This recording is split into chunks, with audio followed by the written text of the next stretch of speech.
Uber does have some safety tips for users on their website. They say you should call your Uber inside and wait for it to arrive.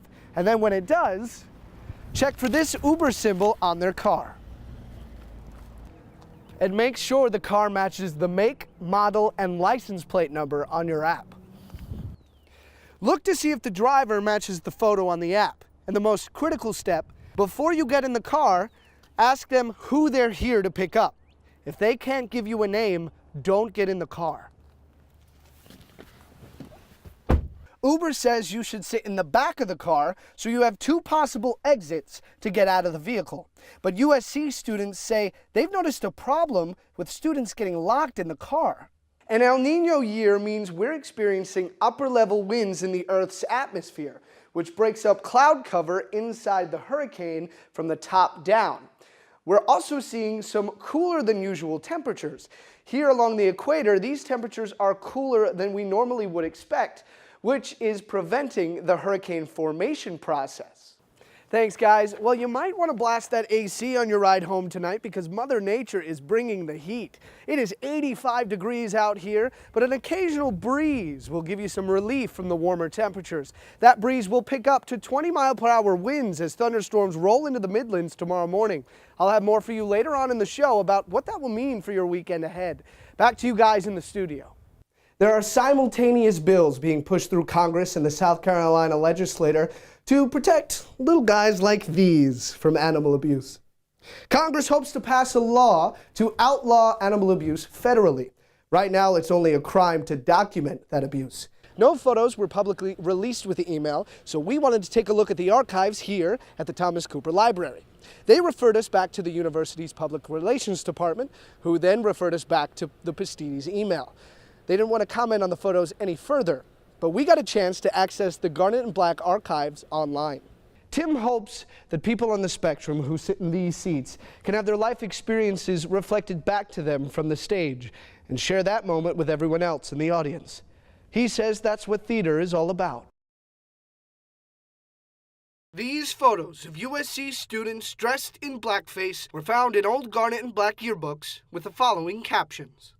A Sigma Nu partygoer partakes in some soul fun. A few students complete the old plantation scene at the plantation party.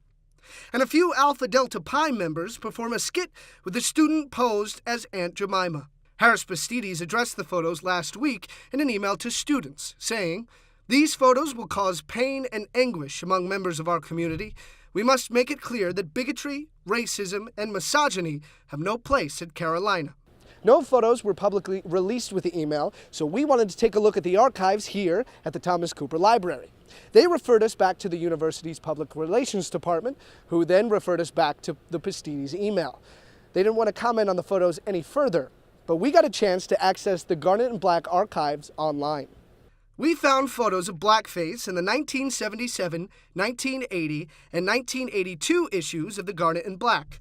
Nancy Tolson, Assistant Director for African American Studies, explains why blackface was tolerated in the past. It's one of those things, everybody wants to sing my blues, but nobody wants to feel my blues. And so they want to look like it, but they don't want to be it. Or they feel like they're making fun of something they don't understand. Around campus, USC students react to seeing the photos from the yearbook for the first time. Oh my God. All right. It's much more terrifying to actually look at the pictures than to just think about it, because in all of these pictures, pretty much everyone's smiling, dancing, making fun of it, and that's kind of horrible. A university rich with history, trying to prevent the past from haunting it. For Carolina News, I'm John Romanski.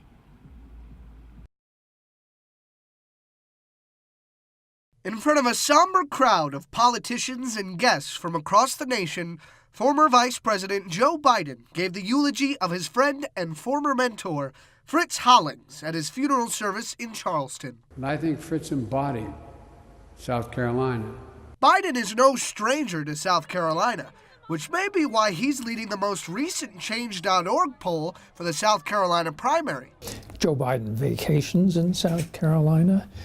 He has campaigned in South Carolina, obviously. He's run for president twice. Biden leads recent South Carolina polls by more than double his closest competitor. People don't seem to care. He hasn't even announced that he's running.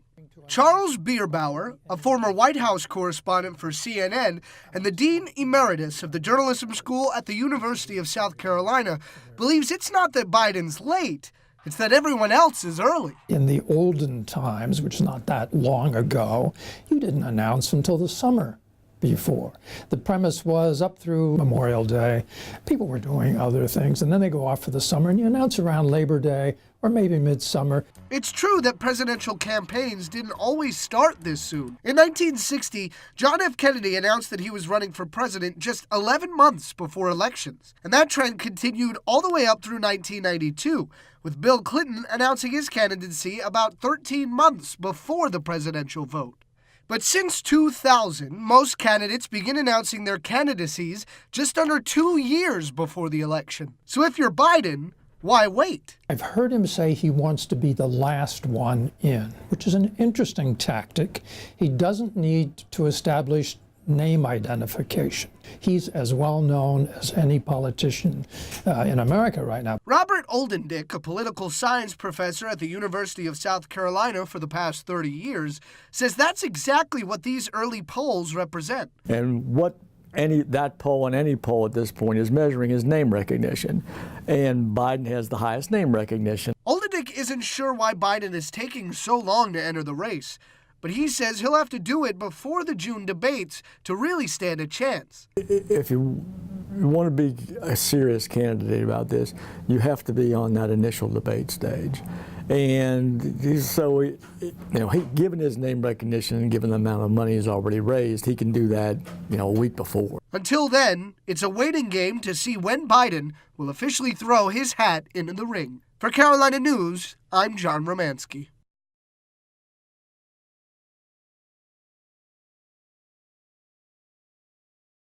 In just 30 minutes, Tim Giles will go from quiet contemplation to this.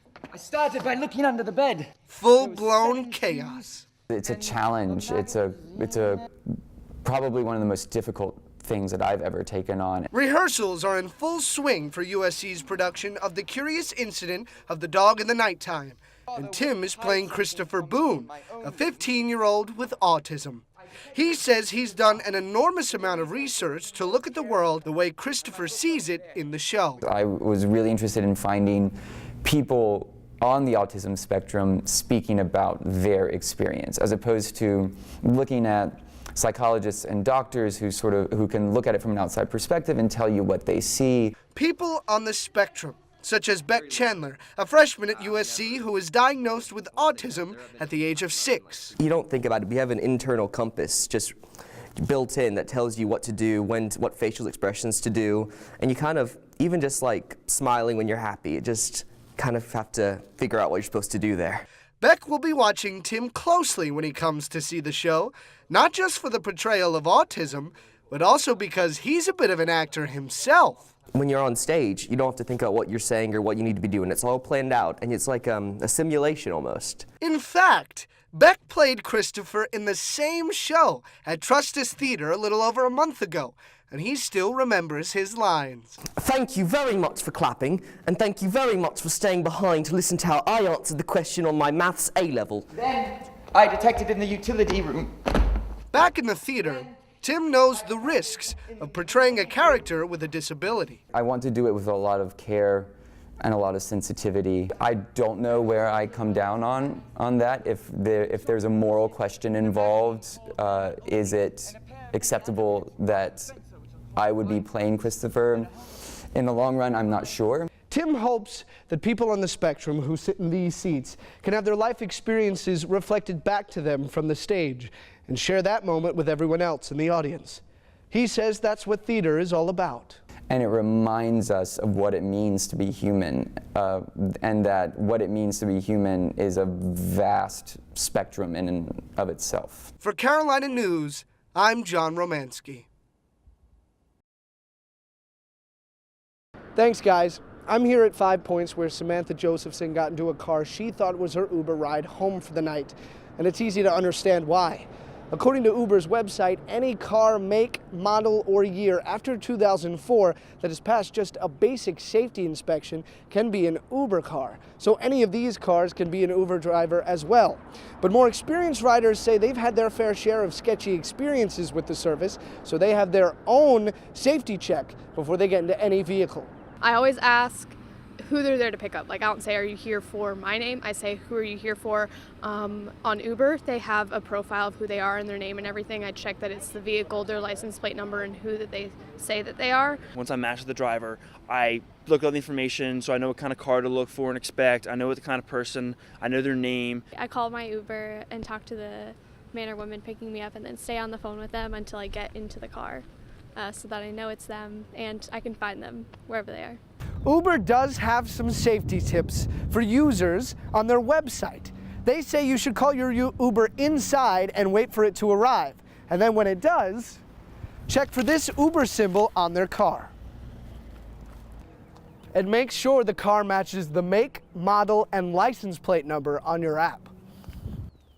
Look to see if the driver matches the photo on the app. And the most critical step, before you get in the car, ask them who they're here to pick up. If they can't give you a name, don't get in the car. Uber says you should sit in the back of the car so you have 2 possible exits to get out of the vehicle. But USC students say they've noticed a problem with students getting locked in the car. It was sort of like a child lock. Like, they didn't know until they felt uncomfortable and started to reach for the door at one of the stoplights and realized it was like child locked or like during the drive, and then they had to quietly like unlock it, and they didn't really talk until they got home. Police say Josephson experienced the same issue when she got into the wrong car and the child locks were activated on the back doors. So this seems to be a recurring problem. We reached out to Uber to see if they were considering any ban on these driver-controlled locks, but they have yet to comment on the issue. Back to you guys in the studio. This video of Florida shows the sheer destruction that a hurricane leaves in its path. Hurricane Michael slammed the Florida Panhandle 6 months ago as one of 8 hurricanes to form in the 2018 hurricane season. But a new forecast out of Colorado State University predicts just 5 hurricanes in the 2019 season, down from the normal average of 6.